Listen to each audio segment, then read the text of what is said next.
کے حوالے سے گارنٹی دی جائے کہ نوکریاں صرف کشمیریوں کو دی جائیں گی۔ تو ناظرین، اگر آپ 35A جس کو 5 اگست 2019 کو بھارت نے ختم کر دیا تھا، اگر آپ اس حوالے سے ڈیٹیل جانتے ہوں تو میں آپ کو ساتھ میں بھی بتاتی چلوں کہ 35A در حقیقت اسی سب سے ہی متعلق ہے۔ 35A میں جو درج ہے وہ یہی ہے کہ وہاں پر کوئی بھی کشمیر سے باہر کا بندہ آ کر زمین نہیں خرید سکتا، کوئی بھی باہر کا بندہ وہاں پر آ کر سرکاری نوکری حاصل نہیں کر سکتا، کوئی بھی وہ بندہ جو کہ ہمیشہ سے کشمیر میں نہ رہا ہو یا جو باقاعدہ طور پر کشمیری نہ ہو، وہ وہاں پر ڈومیسائل حاصل نہیں کر سکتا، بجائے اس کے کہ وہ کشمیری جو کہ ہمیشہ سے مطالبہ کرتے آ رہے ہیں کہ 35A کو بحال کیا جائے 5 اگست 2019 کے غیر آئینی اقدام کے بعد سے، بجائے اس کے کہ یہ مطالبہ سامنے رکھا جاتا، سب سے بڑی اور اہم ڈیمانڈ یہ ہوتی کہ 35A کو بحال کیا جائے اور جو 275 کے حوالے سے اقدام تھا وہ واپس لیا جائے۔ اس کو صرف 3 مخصوص ان حوالوں تک محدود کر دیا گیا ہے جو کہ خود مودی کو اس وقت سوٹ کرتے ہیں۔ ایک اور مطالبہ، چوتھا مطالبہ جو کہ اس جو 5 گھنٹے کی کانفرنس ہے اس کے بعد سامنے آیا، وہ جی یہ ہے کہ کشمیری پنڈتوں کو کشمیر میں لا کر آباد کیا جائے۔ کیا آپ سمجھتے ہیں کہ یہ مطالبہ کشمیریوں کا ہو سکتا ہے؟ جی نہیں، یہ مطالبہ، یہ خواہش در حقیقت مودی کی ہے۔ مودی ہمیشہ سے یہ چاہتا ہے کہ وہاں کا جو آبادیاتی تناسب ہے اس کو تبدیل کیا جائے، اسرائیل کی طرز پر ایک نیا جو وہاں پر ایک نئی آبادیاتی تناسب بنایا جائے، وہاں پر ہندوؤں کو لا کر آباد کیا جائے، کشمیری پنڈتوں کو، جو ہندو پنڈت ہیں کشمیری، ان کو وہاں پہ لا کر آباد کیا جائے، اور پھر آہستہ آہستہ یہاں پر آبادیاتی تناسب تبدیل کر کے یہ شو کرایا جائے کہ یہاں پر ہندو کی تعداد ہے وہ زیادہ ہے، ہندو آبادی زیادہ تعداد میں یہاں پر رہائش پذیر ہے، اور جو کشمیری مسلمان ہیں وہ ان کی تعداد کم ہے، اور جب کسی موقع پر بھارت مجبور ہو کر اقوام متحدہ کی قرارداد کی روشنی میں وہاں پر اگر کوئی حق رائے دہی بھی کروائے تو اس میں یہی شو ہو کہ وہاں کے جو زیادہ بسنے والے ہندو ہیں وہ بھارت کے ساتھ الحاق چاہتے ہیں اور وہ پاکستان کے ساتھ الحاق نہیں چاہتے، وہاں پہ زیادہ آبادیاتی تناسب تبدیل کر کے ہندوؤں کی زیادہ آبادی کو شو کیا جائے۔ 5واں مطالبہ، 5ویں ڈیمانڈ، 5واں پوائنٹ جو کہ سامنے آیا وہ یہ ہے کہ سیاسی قیدیوں اور احتجاج کرنے والوں کو رہا کیا جائے۔ یہ مطالبہ بھی بالکل مودی کو سوٹ کرتا ہے۔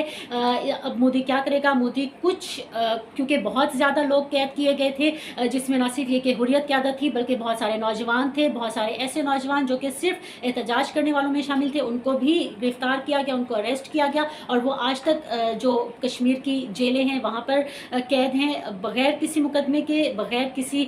جو باقاعدہ الزام ہوتے ہیں اس کے تحت قید ہیں۔ تو مودی اب یہ کرے گا آنے والے دنوں میں کہ کچھ جو لوگ ہیں ان کو جیلوں سے قید کر دیا جائے گا، اور پھر یہ کہا جائے گا کہ دیکھیں جی جو کشمیر کو ریپرزینٹ کرنے والی قیادت تھی، ہم نے تو ان کے سارے مطالبات مان لیے، تو اب دنیا کے سامنے اب ایک وہ برائٹ انڈیا، روشن انڈیا اور ڈیموکریٹک انڈیا کا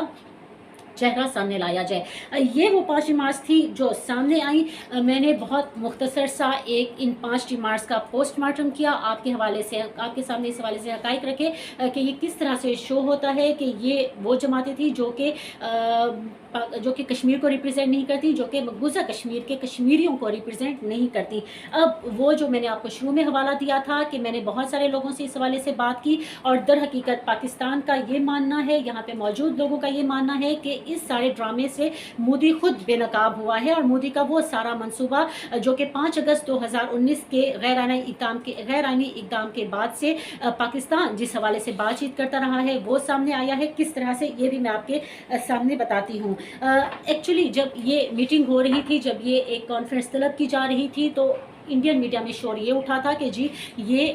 کشمیر میں ہونے والے آئندہ انتخابات کے حوالے سے اس میں بات چیت کی جائے گی۔ جو ہمیں ہمارے ذرائع نے بتایا ہے وہ یہ ہے کہ اس میں مودی کا حقیقی ایجنڈا یہ تھا کہ وہاں پر کچھ نئی حلقہ بندیاں بنائی جائیں۔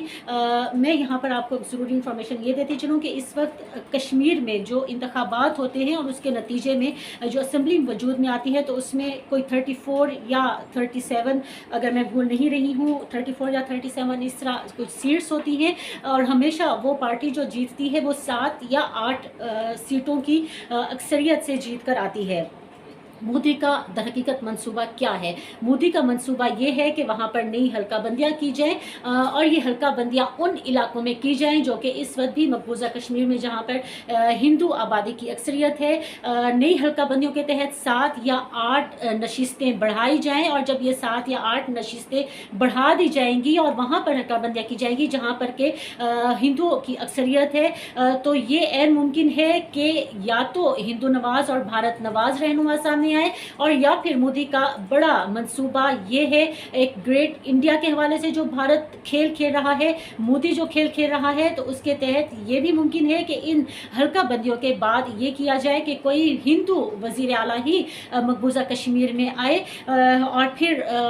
اس کے بعد مودی ایک دنیا کے سامنے جائے، مودی پاکستان کو یہ بتائے اور پھر مودی دنیا کو یہ بتائے کہ جی یہ جو سارا ایک پروپیگنڈا کیا جا رہا ہے کہ مقبوضہ کشمیر کے جو کشمیری ہیں وہ بھارت سے خوش نہیں ہیں، تو ایک ڈیموکریٹک پروسیس شروع ہو چکا ہے کشمیر میں، اور پھر کشمیریوں کی جو قیادت ہے، اور اگر بالخصوص وہاں پر خدا نخواستہ اگر مودی کا یہ نئی حلقہ بندیاں اور بالخصوص ہندو اکثریت والے علاقوں میں حلقہ بندیوں کے حوالے سے مودی کامیاب ہو جاتا ہے اور کوئی ہندو وزیر اعلیٰ سامنے آ جاتا ہے، تو پھر دنیا کو یہ باور کرایا جائے کہ اس وقت در حقیقت یہی کشمیریوں کے آواز کے لیے بلند کرنے والی جو قیادت ہے وہ ہے، اور ایک ڈیموکریٹک پروسیس شروع ہو چکا ہے، اور کشمیری نہ صرف یہ کہ بہت خوش ہے بلکہ کشمیر کے جو حالات ہیں وہ نارملائزیشن کی طرف جا رہے ہیں۔